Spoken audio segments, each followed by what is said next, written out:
ಶ್ರೀ ಕ್ಷೇತ್ರ ಧರ್ಮಸ್ಥಳ ಗ್ರಾಮಾಭಿವೃದ್ಧಿ ಯೋಜನೆಯ ಶ್ರೀನಿವಾಸಪುರ 2 ತಾಲೂಕು ವ್ಯಾಪ್ತಿಯ ಕಸಬಾ ವಲಯದ ಚಿರನೊಳ್ಳಿ ಗ್ರಾಮದಲ್ಲಿ ಮಹಿಳಾ ಜ್ಞಾನ ವಿಕಾಸ ಕಾರ್ಯಕ್ರಮದ ಅಡಿಯಲ್ಲಿ ವಾತ್ಸಲ್ಯ ಮನೆ ಹಸ್ತಾಂತರ ಕಾರ್ಯಕ್ರಮವನ್ನು ಹಮ್ಮಿಕೊಳ್ಳಲಾಗಿತ್ತು. ವಾತ್ಸಲ್ಯ ಫಲಾನುಭವಿಗಳಾದ ನಾರಮ್ಮ ಅವರಿಗೆ ಶ್ರೀ ಕ್ಷೇತ್ರ ಧರ್ಮಸ್ಥಳ ಗ್ರಾಮಾಭಿವೃದ್ಧಿ ಯೋಜನೆಯ ಮೂಲಕ ಮಹಿಳಾ ಜ್ಞಾನ ವಿಕಾಸ ಕಾರ್ಯಕ್ರಮದ ಅಧ್ಯಕ್ಷರಾದ ಮಾತೋಶ್ರೀ ಹೇಮಾವತಿ ಅಮ್ಮನವರ ಪ್ರೀತಿಯ ಕಾರ್ಯಕ್ರಮವಾದ ಮಹಿಳಾ ಜ್ಞಾನ ವಿಕಾಸ ಕಾರ್ಯಕ್ರಮದ ಅಡಿಯಲ್ಲಿ ವಾತ್ಸಲ್ಯ ಮನೆ ನಿರ್ಮಾಣ ಮಾಡಲಾಗಿತ್ತು. ಈ ಯೋಜನೆಯ ಮೂಲಕ ಆರ್ಥಿಕ, ಶೈಕ್ಷಣಿಕ, ಆರೋಗ್ಯ, ಸಾಮಾಜಿಕ ಕಳಕಳಿಯ ಹಲವು ಅಭಿವೃದ್ಧಿ ಕಾರ್ಯಕ್ರಮಗಳನ್ನು ಹಮ್ಮಿಕೊಂಡು ಬಹಳ ಯಶಸ್ವಿಯಾಗಿ ಅನುಷ್ಠಾನ ಮಾಡಲಾಗುತ್ತಿದೆ ಎಂದು ಮಾನ್ಯ ಗೌರವಾನ್ವಿತ ಪ್ರಾದೇಶಿಕ ನಿರ್ದೇಶಕ ದಶಿನಪ್ಪರವರು ಈ ಸಂದರ್ಭದಲ್ಲಿ ತಿಳಿಸಿದರು. ಇದೇ ಸಂದರ್ಭದಲ್ಲಿ ಮನೆ ಹಸ್ತಾಂತರ ಕಾರ್ಯಕ್ರಮದಲ್ಲಿ ಭಾಗವಹಿಸಿದ ಅಖಿಲ ಕರ್ನಾಟಕ ಜನಜಾಗೃತಿ ವೇದಿಕೆಯ ಮಾಜಿ ಅಧ್ಯಕ್ಷರಾದ ಲಕ್ಷ್ಮಣಗೌಡ ಮಾತನಾಡಿ, ಮಾಶಾಸನ ಫಲಾನುಭವಿಗಳಿಗೆ ವಾತ್ಸಲ್ಯ ಮನೆ ಹಸ್ತಾಂತರ ಮಾಡಿದ ಧರ್ಮಸ್ಥಳ ಗ್ರಾಮಾಭಿವೃದ್ಧಿ ಯೋಜನೆಯು ಸಮಾಜದಲ್ಲಿ ಅಶಕ್ತರಿಗೆ ಒಂದು ಶಕ್ತಿಯಾಗಿ, ಅವರ ಬೆನ್ನೆಲುಬಾಗಿ, ಬೆನ್ನು ಹಿಂದೆ ನಿಂತು ಅವರ ಬಾಳಿನಲ್ಲಿ ಬೆಳಕಾಗಿ, ಅವರ ಬದುಕನ್ನೇ ಬದಲಾವಣೆ ನಿಟ್ಟಿನಲ್ಲಿ ಕರೆದೊಯ್ಯುತ್ತಿರುವ ಪರಮ ಪೂಜ್ಯ ಡಾಕ್ಟರ್ ಡಿ ವೀರೇಂದ್ರ ಹೆಗಡೆ ಅವರ ಹಾಗೂ ಮಾತೋಶ್ರೀ ಹೇಮಾವತಿ ಅಮ್ಮನವರ ಕಾರ್ಯ ಶ್ಲಾಘನೀಯ ಎಂದು ಹರ್ಷ ವ್ಯಕ್ತಪಡಿಸಿದರು. ತಾಲೂಕಿನ ಮಾನ್ಯ ಯೋಜನಾ ಅಧಿಕಾರಿರವರು ಮಾತನಾಡಿ, ಜ್ಞಾನ ವಿಕಾಸ ಕಾರ್ಯಕ್ರಮದ ಅಡಿಯಲ್ಲಿ ಶ್ರೀನಿವಾಸಪುರ ತಾಲೂಕಿನಲ್ಲಿ ಇದುವರೆಗೂ ಒಟ್ಟು 3 ಮನೆಗಳು ನಿರ್ಮಾಣ ಮಾಡಿದ್ದೇವೆ. ನಾರಮ್ಮ ಅವರ ಇಂದಿನ ಪರಿಸ್ಥಿತಿ ಮತ್ತು ಈ ದಿನ ನಾರಮ್ಮ ಅವರಿಗೆ ವಾತ್ಸಲ್ಯ ಮನೆ ಹಸ್ತಾಂತರ ಮಾಡುವ ಕುರಿತು ಮಾತನಾಡಿದರು.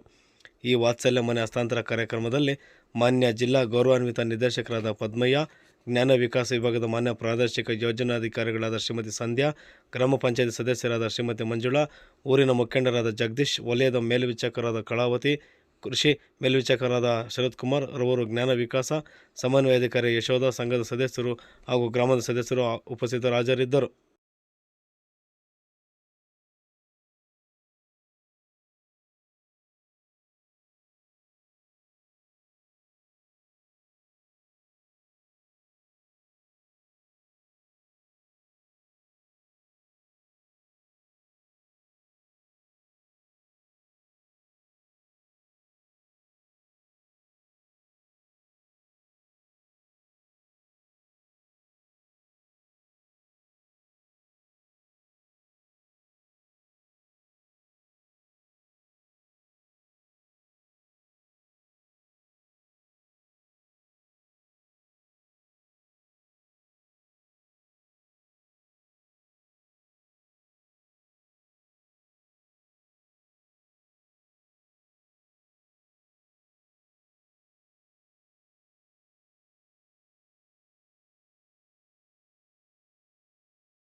ಶ್ರೀ ಕ್ಷೇತ್ರ ಧರ್ಮಸ್ಥಳ ಯೋಜನೆ ವತಿಯಿಂದ ಇವತ್ತು ಶ್ರೀನಿವಾಸಪುರ ತಾಲೂಕು ನಂಬೇಹಳ್ಳಿ ಗ್ರಾಮ ಪಂಚಾಯತಿ ಚಿರುನಹಳ್ಳಿ ಗ್ರಾಮದಲ್ಲಿ ನಮ್ಮ ನಿರ್ಗತಿಕ ಮಹಿಳೆಯಾದ ನಾರಮ್ಮನವರಿಗೆ ವಾತ್ಸಲ್ಯ ಮನೆಯನ್ನು ಕೊಟ್ಟು ಶ್ರೀಯುತ ವೀರೇಂದ್ರ ಹೆಗ್ಗಡೆ ಅವರು, ಹೇಮಾವತಿ ಅಮ್ಮನವರು, ಮಂಜುನಾಥ ಸ್ವಾಮಿ ಕೃಪಾಶೀರ್ವಾದದಿಂದ ಇವತ್ತು ಉದ್ಘಾಟನೆ ಆಗಿದೆ. ಈ ಕಾರ್ಯಕ್ರಮದಲ್ಲಿ ನಮ್ಮ ಪ್ರಾದೇಶಿಕ ನಿರ್ದೇಶಕರಾದ ಸೀನಪ್ಪ ಸರ್ ಅವರು, ಜಿಲ್ಲಾ ನಿರ್ದೇಶಕರಾದ ಪದ್ಮಯ್ಯನವರು, ನಮ್ಮ ಪ್ರಾದೇಶಿಕ ಯೋಜನಾಧಿಕಾರಿಯಾದ ಸಂಧ್ಯಾ ಮೇಡಮ್ ಅವರು, ನಮ್ಮ PO ಸಾಹೇಬರಾದ ಕಾಂತಪ್ಪ ಸರ್ ಅವರು, ಕಲಾವತಿಯವರು, ಯಶೋಧ ಅವರು ಎಲ್ಲ ಮುಂದೆ ಇಲ್ಲಿ ನಿಂತ್ಕೊಂಡು ಈ ವಾತ್ಸಲ್ಯವನ್ನು ಅಚ್ಚುಕಟ್ಟಾಗಿ ನಿರ್ವಹಣೆ ಮಾಡಿಕೊಟ್ಟಿದ್ದಾರೆ. ಇವತ್ತು ಹಸ್ತಾಂತರ ಆಗಿದೆ. ಈ ಸಂದರ್ಭದಲ್ಲಿ ನಾರಮ್ಮ ಅವರು ಇನ್ನು ಮುಂದೆ ಈ ಮನೆಯಲ್ಲಿದ್ದು ಒಳ್ಳೆಯ ಆರೋಗ್ಯ, ಒಳ್ಳೆಯ ಆಯಸ್ಸು, ನೆಮ್ಮದಿಯಿಂದ ಜೀವಿಸಲಿ. ಮತ್ತು ಶ್ರೀ ಕ್ಷೇತ್ರ 10 ಹಲವು ಕಾರ್ಯಕ್ರಮಗಳನ್ನು ಮಾಡ್ಕೊಂಡ್ಬಂದಿದೆ. ಅದರಲ್ಲಿ ಪ್ರೀತಿ ಪಾತ್ರರಾದಂಥ ಅಮ್ಮನವರಿಗೆ ವಾತ್ಸಲ್ಯ ಮನೆ, ಹಾಗಾಗಿ ಇವತ್ತು ವಾತ್ಸಲ್ಯ ಮನೆ ಕಟ್ಟಿಕೊಟ್ಟಿರೋದಕ್ಕೆ ಶ್ರೀ ಕ್ಷೇತ್ರ ಧರ್ಮಸ್ಥಳ ಯೋಜನೆಗೆ ಎಲ್ಲ ನಮ್ಮ ಪೂಜ್ಯರಿಗೆ, ಸಿಬ್ಬಂದಿ ವರ್ಗದವರಿಗೆ ಚಿರುನಹಳ್ಳಿ ಗ್ರಾಮದ ಪರವಾಗಿ ಅನಂತ ಧನ್ಯವಾದಗಳನ್ನು ಅರ್ಪಿಸ್ತಾ ಇದ್ದೀವಿ. ಅಧಿಕೃತವಾಗಿ ಹಸ್ತಾಂತರವನ್ನು ಮಾಡ್ತಾ ಇದ್ದೀವಿ. ಇವತ್ತಿನ ಈ ಒಂದು ನಂಬಿಹಳ್ಳಿ ಗ್ರಾಮ ಪಂಚಾಯತ್ ವ್ಯಾಪ್ತಿಯ ಚಿರುನಹಳ್ಳಿ ಈ ಪ್ರದೇಶದಲ್ಲಿ 40 ವರ್ಷಗಳ ಹಿಂದೆ ಒಂದು ಗುಡಿಸಲು ಪ್ರದೇಶದಲ್ಲಿ ನಮ್ಮ ನಾರಮ್ಮ ಅವರು ವಾಸವಾಗಿದ್ದರು. ಬಹುಶಃ ಅವರ ಮನೆ ನಾವೆಲ್ಲ ನೋಡಿದ್ದೀವಿ. ಒಂದು ಕಡೆ ಗೋಡೆ ಇಲ್ಲ, ಒಂದು ತರ್ಪಲ್ ಹಾಕಿ ವಾಸವಾಗಿದ್ದರು. ಇತ್ತೀಚೆಗೆ ಅವರೆಲ್ಲ ನಮ್ಮ ಪರಿಶೀಲನೆ ಮಾಡಿದಾಗ ಬಹುಶಃ ಅವರು ಆ ಒಂದು ಮನೆಯ ಒಳಗಡೆ ಇದ್ದರೆ ಬಹುಶಃ ಇನ್ನೊಂದು ಮಳೆಗಾಲದಲ್ಲಿ ಆ ಮನೆ ಬಿದ್ದು ಹೋಗುವಂಥ ಪರಿಸ್ಥಿತಿ ಇತ್ತು. ಇಂತಹ ಸಂದರ್ಭದಲ್ಲಿ ಆ ಮನೆಯನ್ನು ಸರಿಪಡಿಸಲಿಕ್ಕೆ ಎಲ್ಲಿಯೂ ಸಾಧ್ಯ ಆಗ್ತಿರಲಿಲ್ಲ. ಹಾಗಾಗಿ ಈ ಒಂದು ಪರಿಸ್ಥಿತಿಯನ್ನು ಗಮನಿಸಿಕೊಂಡು ನಮ್ಮ ಜ್ಞಾನ ವಿಕಾಸ ಕಾರ್ಯಕ್ರಮದ ಅಡಿಯಲ್ಲಿ ವಾಸ್ತವ್ಯ ಮನೆಯನ್ನು ಮಾಡಿಕೊಟ್ರೆ ಅನುಕೂಲ ಎನ್ನುವಂಥ ಅನೇಕ ಇಲ್ಲಿಯ ಊರಿನವರ ಅಭಿಪ್ರಾಯ, ಬೇಡಿಕೆ ಇತ್ತು. ಹಾಗೆ ನಮ್ಮ ಲಕ್ಷ್ಮಣಗೌಡ ಸರ್ ಅವರು ಕೂಡ ಅದಕ್ಕೆ ಇದನ್ನು ಹೇಳಿದರು, ಮಾಡಿಕೊಟ್ರೆ ಅನುಕೂಲ ಆಗುತ್ತೆ ಅಂತೇಳಿ. ಎಲ್ಲ ವಿಚಾರವನ್ನು ಗಮನದಲ್ಲಿ ಇಟ್ಕೊಂಡು ಧರ್ಮಸ್ಥಳ ಗ್ರಾಮಾಭಿವೃದ್ಧಿ ಯೋಜನೆ ಅಡಿಯಲ್ಲಿ ಜ್ಞಾನ ವಿಕಾಸ ಕಾರ್ಯಕ್ರಮದ ಅಡಿಯಲ್ಲಿ ವಾಸ್ತವ್ಯ ಮನೆ ಮಾಡಿಕೊಡುವುದಕ್ಕೆ ಅವರಿಗೆ ಒಂದು ವ್ಯವಸ್ಥೆಯನ್ನು ಶಿಫಾರಸನ್ನು ಮಾಡಿ ಪೂಜ್ಯರು ಅದಕ್ಕೆ ಮಂಜೂರು ಕೊಟ್ಟಿರುವ ಕಾರಣ ಇವತ್ತು 1,20,000 ರೂಪಾಯಿಯಲ್ಲಿ ಈ ಮನೆಯನ್ನು ಸರಳವಾಗಿ ಕಟ್ಟಿಕೊಡಲಾಗಿದೆ. ಈ ಮುಂದಿನ ದಿನದಲ್ಲಿ ನಮ್ಮ ನಾರಮ್ಮ ಅವರು ಒಳ್ಳೆ ರೀತಿಯಲ್ಲಿ ಆ ಒಂದು ಜೀವನವನ್ನು ನಡೆಸ್ಕೊಳ್ಬೇಕು, ಸುಖವಾಗಿ ಇರಬೇಕು ಅಂತೇಳಿ ನಮ್ಮೆಲ್ಲರ ಆಶಯ. ಹಾಗಾಗಿ ಈ ಒಂದು ಮನೆಯನ್ನು ಅವರು ಸ್ವಂತ ಜಾಗ ಅಲ್ಲ, ಇದು ಅಮರನಾಥ್ ಮತ್ತೆ ಉಷಾ ಅವರ ಮಾವವರ ಹೆಸರಲ್ಲಿ ಈ ಜಾಗ ಇದೆ. ಬಹುಶಃ ಈ ಜಾಗ ಅವರು ಕಟ್ಟಿಕೊಡಲಿಕ್ಕೆ ಅವಕಾಶವನ್ನು ಮಾಡಿಕೊಟ್ಟಿದ್ದಾರೆ. ಅವರು ಇರುವವರೆಗೆ ಈ ಮನೆಯನ್ನು ಅವರು ಅದನ್ನು ಇದ್ದುಕೊಂಡು ಅವರೇ ಅದನ್ನು ಜೋಪಾನವಾಗಿ ನೋಡಿಕೊಳ್ಳುವಂಥ ಜವಾಬ್ದಾರಿಯನ್ನು ಅವರು ತಗೊಂಡಿದ್ದಾರೆ. ಹಾಗಾಗಿ ಈ ಒಂದು ವ್ಯವಸ್ಥೆ ಅಡಿಯಲ್ಲಿ ಈ ಜಾಗದ ವ್ಯವಸ್ಥೆಯನ್ನು ಮಾಡಿಕೊಟ್ಟಂಥ ಅಮರನಾಥ್ ಮತ್ತು ಅವರ ಸಹೋದರರು ಮತ್ತು ಅವರ ಮಕ್ಕಳಿಗೆ ಮತ್ತು ಇಲ್ಲಿ ಈ ಒಂದು ಜಾಗದ ವ್ಯವಸ್ಥೆಯನ್ನು ಮಾಡಿಕೊಟ್ಟಂಥ ನಮ್ಮ ಲಕ್ಷ್ಮಣಗೌಡ ಸರ್ ಅವರಿಗೆ ಮತ್ತು ಈ ಊರಿನ ಎಲ್ಲ ಜನಪ್ರತಿನಿಧಿಗಳಿಗೆ ನಾವು ಶ್ರೀ ಕ್ಷೇತ್ರ ಜಗದೀಶ್ ಅವರು ತುಂಬ ನಮ್ಮ ಶ್ರಮವನ್ನು ಹಾಕಿ ಎದುರು ನಿಂತ್ಕೊಂಡು ಈ ಕೆಲಸವನ್ನು ಮಾಡಿಕೊಟ್ಟಿದ್ದಾರೆ ನಮಗೆ.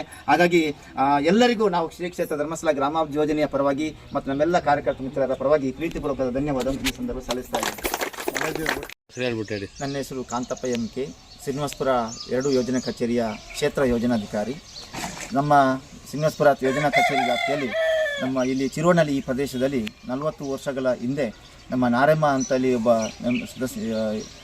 ಸದಸ್ಯರು ನಿರ್ಗತಿಕರಾಗಿ ಒಂದು ಗುಡಿಸಲು ಪ್ರದೇಶದಲ್ಲಿ ಮನೆಯಲ್ಲಿ ವಾಸ ಮಾಡ್ತಿದ್ದರು. ಈ ಒಂದು ನಮ್ಮ ಧರ್ಮಸ್ಥಳ ಗ್ರಾಮಾಭಿವೃದ್ಧಿ ಯೋಜನೆಯ ನಿರ್ಗತಿಕರ ಎನ್ನುವಂಥ ಒಂದು ಕಾರ್ಯಕ್ರಮದ ಅಡಿಯಲ್ಲಿ ಅವರನ್ನು ಸಮೀಕ್ಷೆ ಮಾಡಿದಾಗ ಅಲ್ಲಿ ಅವರು ಒಬ್ಬರು ಇದ್ದು ಯಾರು ಅವರಿಗೆ ಬೆನ್ನೆಲುಬಾಗಿ ನಿಲ್ಲದೆ ಅವರು ತನ್ನ ಕಷ್ಟಗಳನ್ನು ತಮ್ಮಲ್ಲಿ ಹೇಳಿಕೊಂಡಾಗ ಅವರು ಒಂದು ದಿನದ ಊಟದ ವ್ಯವಸ್ಥೆಗೂ ಕಷ್ಟ ಆಗ್ತಿತ್ತು. ಮತ್ತು ಅವರಿಗೆ ಏನಾದರೂ ಆರೋಗ್ಯದ ಸಮಸ್ಯೆಗಳು ಬಂದಾಗ ಅದನ್ನು ನೋಡಿಕೊಳ್ಳಿಕ್ಕೂ ಯಾರು ಅವರ ಜೊತೆಗೆ ಇರಲಿಲ್ಲ. ಮತ್ತು ಅವರಿಗೆ ಮಕ್ಕಳಿಲ್ಲ ಮತ್ತು ಅವರ ಹಿಂದೆ ಮುಂದೆ ಯಾರಿಲ್ಲ, ಕುಟುಂಬದವರು ಯಾರು ಸದಸ್ಯರು ಇಲ್ಲದಿರುವುದರಿಂದ ಅವರು ಒಬ್ಬಂಟಿಗರಾಗಿ ಒಂದು ಗುಡಿಸಲಿನಲ್ಲಿ ವಾಸವಾಗಿದ್ದರು. ಮಳೆ ಬಂದರೆ ಮನೆ ಸೋರ್ತಿತ್ತು. ಅದರ ಜೊತೆಗೆ ಒಂದು ಸೈಡಿಗೆ ಅವರ ಮನೆಗೆ ಗೋಡೆನಿಲ್ಲ, ಒಂದು ಟಾರ್ಪಲ್ ಹಾಕಿ ಅವರು ಜೀವನವನ್ನು ನಡೆಸ್ಕೊಂಡು ಹೋಗುವಂಥ ಪರಿಸ್ಥಿತಿಯಲ್ಲಿ ಅವರು ಜೀವನವನ್ನು ನಡೆಸ್ತಾ ಬಂದಿದ್ದರು. ಇಂಥ ಪರಿಸ್ಥಿತಿಯನ್ನು ಗಮನಿಸಿಕೊಂಡು ಧರ್ಮಸ್ಥಳ ಧರ್ಮಾಧಿಕಾರಿಗಳು ಮತ್ತು ಮಾತೃ ಹೇಮಾವತಿ ಅಮ್ಮನವರ ನಮ್ಮ ಜ್ಞಾನ ವಿಕಾಸ ಕಾರ್ಯಕ್ರಮದ ಅಡಿಯಲ್ಲಿ ವಾಸ್ತವ್ಯ ಮನೆ ಎನ್ನುವಂಥ ಒಂದು ಕಾರ್ಯಕ್ರಮದ ಅಡಿಯಲ್ಲಿ ಅವರಿಗೊಂದು ಮನೆ ಕಟ್ಟಿಕೊಡಬೇಕು ಎನ್ನುವಂಥ ನಿರೀಕ್ಷೆಯನ್ನು ನಾವು ಮಾಡಿದ್ದೀವಿ. ಅವರಿಗೆ ಪ್ರಥಮದಲ್ಲಿ ಅವರನ್ನು ಭೇಟಿಯಾದಾಗ ಅವರಿಗೆ ದಿನನಿತ್ಯದ ದಿನಸಿಗಳನ್ನು ತಗೊಂಡು ಬರಲಿಕ್ಕೆ ಅವರಲ್ಲಿ ಕಾಸು ಇರಲಿಲ್ಲ, ಹಣ ಇರಲಿಲ್ಲ. ಅಂಥ ಸಂದರ್ಭದಲ್ಲಿ ಕ್ಷೇತ್ರದಿಂದ ಅವರಿಗೆ ತಿಂಗಳಿಗೆ 1,000 ರೂಪಾಯಿ ಹಂಗೆ ಮಾಸಾಸನ ಅಂತ ಕೊಟ್ಟು ಅವರು ಆ ದಿನದ ಒಂದು ಹೊತ್ತಿನ ಊಟವನ್ನಾದರೂ ಮಾಡಿ ನೆಮ್ಮದಿಯಿಂದ ಜೀವನ ಮಾಡಬೇಕು ಮತ್ತು ಆರೋಗ್ಯಕರವಾಗಿ ಇರಬೇಕು ಅಂತೇಳಿ ಆ ಕ್ಷೇತ್ರದಿಂದ ಅವರಿಗೆ ಪೌಷ್ಟಿಕ ಆಹಾರ ಅಂತೇಳಿ 3 ತಿಂಗಳಿಗೆ ಒಂದೊಂದು ಸಲ ಫುಡ್ಡನ್ನು ಕೊಡುವಂಥ ಕೆಲಸಗಳು ಆಗ್ತಿತ್ತು. ಅದ್ರ ಜೊತೆಗೆ ಅವರಿಗೆ ಏನಾದರೂ ಮೂಲ ವ್ಯವಸ್ಥೆಗೆ ಬೇಕಾದ ಬಟ್ಟೆ ಬರೆಗಳು ಮಲಕುಳಿಗೆ ದಿಂಬುಗಳು ಮತ್ತು ಅಡುಗೆ ಮಾಡಲಿಕ್ಕೆ ಸಣ್ಣ ಪಾತ್ರೆಗಳನ್ನು ಕೂಡ ಕೊಟ್ಟು ಅವರು ಒಂದೇ ರೀತಿಯಲ್ಲಿ ಎಲ್ಲರೊಂದಿಗೆ ಒಳ್ಳೆ ರೀತಿಯ ನೆಮ್ಮದಿ ಜೀವನ ಮಾಡಬೇಕು ಎನ್ನುವಂಥದ್ದು ನಮ್ಮ ಪೂಜ್ಯರು ಮತ್ತು ಸಂಸ್ಥೆಯ ಮುಖ್ಯ ಉದ್ದೇಶ ಆಗಿದೆ. ಈ ನಿಟ್ಟಿನಲ್ಲಿ ನಾವು ಅವರನ್ನು ಮತ್ತೊಂದು ಸಲ ಭೇಟಿ ಮಾಡಿದಾಗ ನಾವು ಮುಂದಿನ ಮಳೆಗಾಲದಲ್ಲಿ ಅವರ ಮನೆ ಬಿದ್ದೋಗುವಂಥ ಪರಿಸ್ಥಿತಿಯಲ್ಲಿತ್ತು. ಈ ಬಿದ್ದೋಗುವಂಥ ಪರಿಸ್ಥಿತಿಯಲ್ಲಿದ್ದಾಗ ಬಹುಶಃ ಅವರಿಗೆ ಏನಾದರೂ ಒಂದು ಸೂರು ಕಲ್ಪಿಸಿಕೊಡ್ಬೇಕೆನ್ನುವಂಥ ದೃಷ್ಟಿ ಇಟ್ಕೊಂಡು ಕ್ಷೇತ್ರಕ್ಕೆ ಅವರ ವಿಚಾರವನ್ನು ಮಂಡನೆ ಮಾಡಿ ವಿಚಾರವನ್ನು ತಿಳಿಸಿ ಅವರಿಂದ ಕ್ಷೇತ್ರದಿಂದ ಧರ್ಮಸ್ಥಳ ಗ್ರಾಮಾಭಿವೃದ್ಧಿ ಮತ್ತು ಮಾತೃಶಮನವರ ಕಾರ್ಯಕ್ರಮದ ಅಡಿಯಲ್ಲಿ ವಾಸ್ತಲ್ಯ ಮನೆಯನ್ನು ಕಟ್ಟಿಕೊಡಬೇಕು ಅಂತೇಳಿ ಬೇಡಿಕೆಯನ್ನು ಇಟ್ಟಾಗ ಪೂಜ್ಯರು ಅದಕ್ಕೆ 1,14,000 ರೂಪಾಯಿಯಷ್ಟು ಹಣವನ್ನು ಮಂಜೂರು ಮಾಡಿದರು. ಈ ನೆಲೆಯಲ್ಲಿ ನಮ್ಮ ಸ್ಥಳೀಯ ಮೇಸ್ತ್ರಿಗಳನ್ನು ಹಿಡ್ಕೊಂಡು ಕಡಿಮೆ ಖರ್ಚಿನಲ್ಲಿ ಅವರಿಗೆ ಒಂದು ವಾಸ್ತಲ್ಯ ಎನ್ನುವಂಥ ಮನೆಯನ್ನು ಕಟ್ಟಿಕೊಟ್ಟಿದ್ದೀವಿ.